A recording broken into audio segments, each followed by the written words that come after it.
Hey yo, what is going on, ladies and gentlemen? This is your boy Chad bringing y'all another video, man.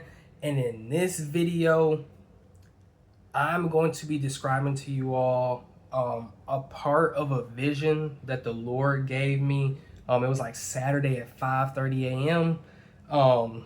But basically, the Lord cut through everything that I was thinking when I was about to head to bed, and He gave me this vision. This vision was like an hour and 30 minutes, maybe 2 hours long, right? And we went through a lot of stuff. But I'm gonna make this video into multiple parts to explain a whole bunch of it. But in this video, we're going to be describing how the Lord explained to me how there are four perspectives in heaven.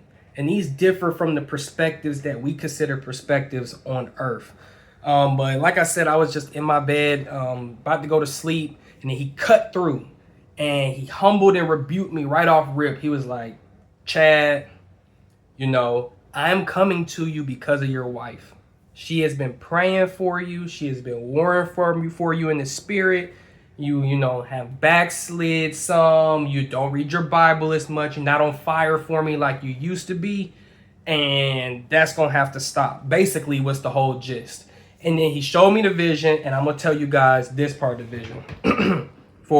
Like I said, there are four perspectives in heaven. Okay? So, as humans, we think we know what perspective is.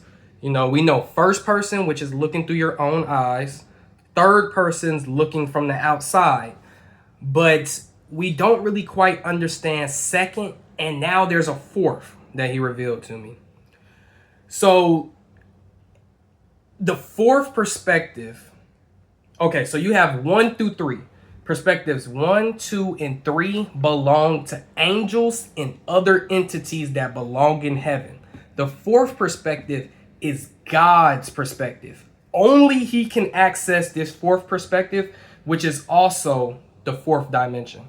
And so I'm going to break down exactly what He showed me, including God's perspective, because He showed me that as well. So we're going to start with the second person point of view. So the second person point of view, like I said, the definitions of these perspectives are different in heaven than what we learned in school. So in our reality, when we look through our own eyes, hear with our own ears, and feel our own feelings, we call it first person perspective. In heaven, it is the second person perspective. When you are in this perspective in heaven, you are stepping into a memory. You feel the thoughts, the anxiety, the joy. You experience choices that are made by that person or whatever God has deemed can have a perspective. You view that perspective of the choices and everything that they are making right then and there in that memory. So you're basically living the reality of that person. So like in the second person point of view, like I said, it's like a memory. So imagine a memory that we'll get onto that. The third person point of view. So the third person point of view can explain the second a little bit. So third person point of view is I'm standing here looking at a memory bubble. The second person point of view is you're actually in the memory bubble as that person that you're wanting to relive that memory or moment of, okay? So in the third person, like I said, imagine you are tired of looking at imagine you're in second person point of view and you're like, I'm tired of living what this person was going through. You step out of that into the third, okay? In the third person, you step outside the memory becomes a bubble that's floating in front of you. It's still playing, it's live, but it's silent, meaning you can't hear anything from the memory unless you interact with it or want to hear something from the memory. So it's basically just playing in front of you in a memory bubble like a TV show. Like TV show is just going. But it's whatever that memory is on forward. It just keeps going, okay?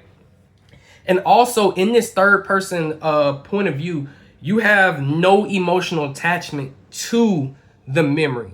You're just an observer. And I know this concept is going to be a little confusing, but even in heaven, when you're in the third person looking at the memory and you decide to switch the second person to being the person in the memory, even though you experience everything exactly as they experienced it, to the point where you feel like it's you, you still know you're only observing through that point of view, this person's perspective. Okay?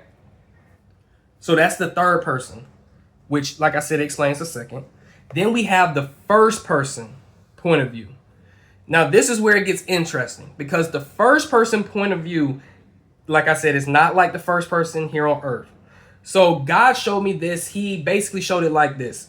You have a miniature 3D model of yourself. It looks like an action figure, maybe 3 inches tall or something. And in this perspective, you don't see trees or people or none of that. It's just you, your 3D model of you. That's it. And you're suspended in air. You can rotate it completely, like 360 degrees. You can see every side of yourself. You can see every movement you made. You can see the clothes you're wearing, because the first person perspective aligns with the memory. So like if I'm wearing this t-shirt and some basketball shorts, in the memory, you'll see the little person of me wearing the exact same thing, okay? So in this perspective, the first person, everything is 100% determined. Meaning it's 100% happening the way you see it, right? You aren't thinking, you are just doing. It's automatic movement. It's all you see are movements. You hear no sound. Not even if you're looking at it, you hear no sound. You can see like a mouth move. You can see the eyes move, the head, legs, arms, everything's move. You're doing a backflip, you're doing a backflip in place. If you're, I don't know, if you're skydiving at the time of this memory, you shows your person skydiving with the skydiving equipment. But it's 100% determined already. So every movement, everything, you don't get to decide if your movie is 100% determined. And you don't feel the why or the choice. It's just purely the mechanics of your actions. So this first person perspective is just at brass tacks. These are the physical actions that you took that are related exactly to the second person point of view in that memory. So like in the memory, if you were in a karate fighting competition, right? In the memory, you may be like nervous, like, okay, I gotta make sure, let me train, let me practice. In the first person, you just see the little miniature avatar just doing his arms like this, maybe stretching or something like that, but there's no sound. Second person gives you all the context and all the reasoning and all the thoughts and feelings and the whole experience that explains all the actions of the first person point of view. And third person, you're just looking at the memory about it, okay? So if we put all of this together, right, how does this actually work? So like I said, in the third person, you see the bubble, you see the memory bubble of the karate competition. When you transition into the second person point of view, you enter that memory as that person, meaning everything they experience, you're experiencing it like it's you making the decisions live. You don't get to alter, you don't get to change any of the memory or anything. You're just experiencing, because once again, you're just the observer through their perspective, because it's the second person point of view. And in the first person, you feel the mechanical chops. You know, okay, these are 100% determined actions, right?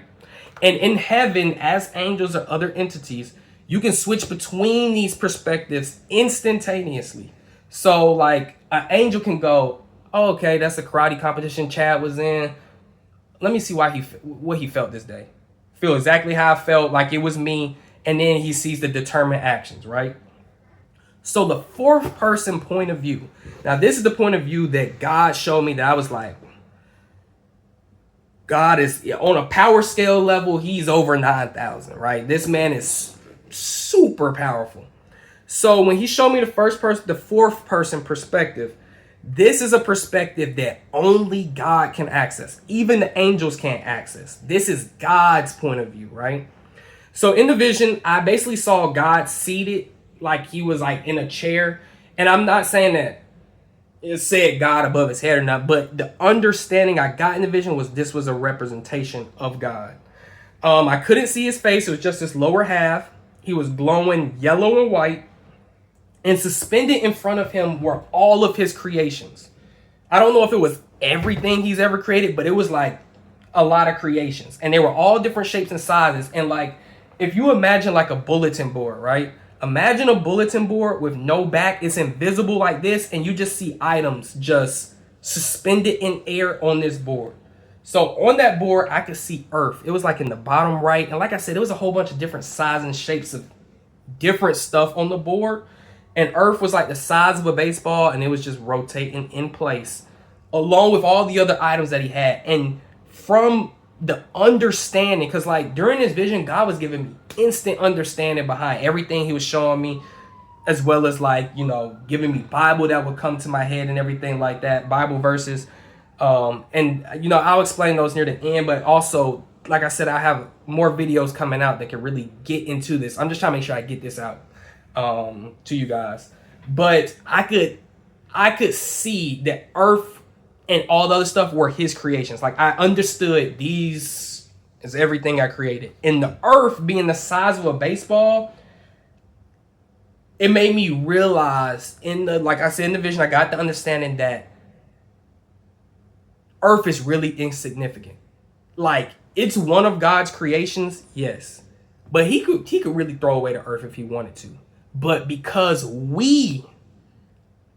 us humans created in his image are on Earth, and he so loved the world that he sent his only begotten son so no one would perish, is why he still keeps the Earth around. I got that understanding just from the little bulletin board, right? And it also made me realize how much he loved us, because when Satan rebelled against God and came down to Earth, this is another thing, right? When Satan rebelled against God and he got sent down to Earth with all the other demons and stuff, right? The Earth being the scale it was that I saw on his bulletin board, because it was so irrelevant to see the Earth and realize that we're in the Earth, if it wasn't for Satan being down here tricking us, making, us all fall short of the glory of God and bring sin into the world, he probably would have scrapped the whole creation of Earth. I'm not gonna lie. And that's kind of the understanding that I did get, but we'll keep going. And so the fourth perspective is God. Now, I told you guys the bulletin board and his creations, because Earth and everything like that. But the fourth perspective, he is outside of the third person. So, like in third person up in heaven, like imagine the angels just looking at a memory bubble of the karate competition. God sits outside of even that, to where he sees all memory bubbles at once in the blink of an eye. So he can see all the memories at once. He is outside of time, meaning he can see your determined action, meaning the 100% determined, the first person point of view up in heaven, the 100% is just movements, no sound or nothing. He sees all of that. He sees all of your feelings, thoughts, tastes, smells, everything that describes those 100% determined actions in the second person point of view. And he's outside of the memory, but he's outside of all memories. And that's how he gets the fourth person point of view. And so it really made me realize that, like, the Bible verse came immediately to my head when I was in the vision, and I got the understanding that, like, the Bible verse of acknowledge God in all your ways and he would direct your path. When I saw the bubble of memories, not just like, oh, I see a memory, like this is what the angel sees, but when I saw God sees a bubble of all memories, new and old, as well as he knows all the thoughts, action, feelings, and everything that come in the second person point of view, like basically all the context, and then he sees all the determined actions. At a glance, he can just look at the bubble and he knows. Like, that's how powerful it was. I was like, okay, yeah. If you acknowledge God in all your ways, because he sees all, he sees what they said to you, what they felt like, the determined actions that they took. He sees it all. He can really direct your paths in every way. What do I want to eat? You want to eat? He'll direct you. No, you don't need to go to McDonald's. Maybe you need to get a salad. Should I join this sports team? No, you don't need to join this sports team. You should join the baseball team instead of the football. Like, he can see it all. Like, I understood he could see it. right? And another thing is, on the scale, Earth being the size of a baseball compared to all the other items, compared to the size of God, it was like he's just so far outside of everything that it's just like, yo, he's so powerful. Like, you, like me holding, like when you clean up your room and you picking up your shoes and stuff like that, imagine all of that was your creation, and that's just something you created. Now imagine all the detail that's inside those creations. Now, like I said, I don't know what any of the other creations that I saw are, nor was the vision focusing on them. It was just really focused on the size of Earth, the fact that I could understand that, like, he really could have gotten rid of it, but he so loved the world that he sent his only son to redeem us for a place that's so insignificant in his creations that Satan's taken over it. Like, it also made me realize that, like, Satan thinks that he could be God so much, but Earth is such a small part of his creation. He only came to Earth to help us. Satan, his day is coming. That's what I got. That's what I understood. So basically, just to wrap this all up, God is outside of perspective. Not only is he outside of time and space, he's outside of perspective. He can see the perspective of perspectives, which is why, like I said, he can direct our paths so perfectly. In the vision, it was very clear and I was easily able to understand it. I tried to write down everything that I'm relaying to y'all here in this video.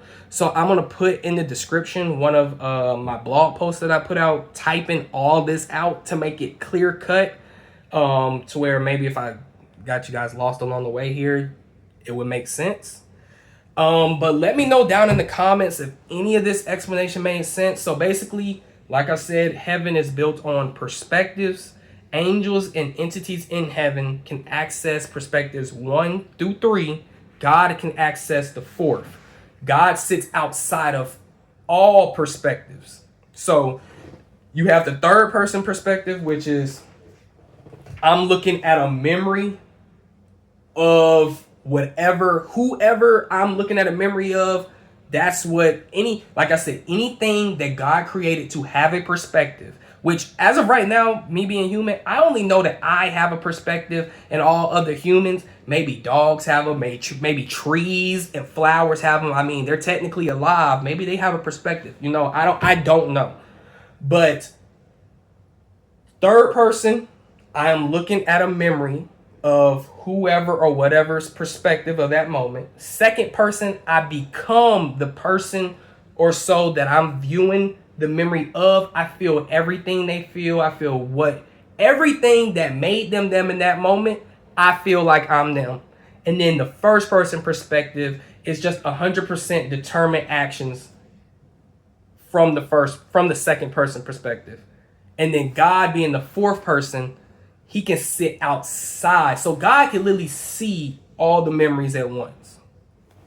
Anyways, man, leave a comment down below if any of this made sense to you. Like I said, I'll put the blog post in the description as well. And as always, it's been your boy Chad. Thank you guys for watching, and I'm out. Peace.